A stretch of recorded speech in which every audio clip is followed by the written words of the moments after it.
এই মুহূর্তে যে ব্রেকিং নিউজ এসেছে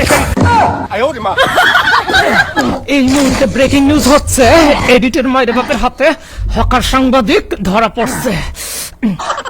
গাইস, বহুত জ্বালাইছে, বহুত। আমাদের বাংলাদেশকে ছোট করতে আমাদের বাংলাদেশে পচানোর চেষ্টা করছে, ছোট করার চেষ্টা করছে, কিন্তু ছোট করতে পারে নাই। কারণ কলকাতা পর্যন্ত জানে এই সাংবাদিক নামের হকার যে কতটা পাগল টাইপের। হালাই এইবার ধরছি। আর এখানে হচ্ছে এ হচ্ছে মলম ব্যবসায়ী। এরে কোনোভাবেই সাংবাদিক বলা যায় না, এরে বলা লাগে মলম ব্যবসায়ী। আর হচ্ছে হকার সাংবাদিক। এ হচ্ছে সাংবাদিকের চাইতে বেশি হচ্ছে হকার। তাই এরে এখন আমি বস্তায় বললাম, এখন ওর যে জায়গা আমি ওর জায়গা মতো পৌঁছাইয়া দিব। বহুত জ্বালাইছে, বাট এডিটর মাইরে বাপকে চিনে না।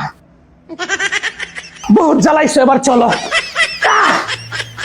নিয়ে যাইতেছি গাইস।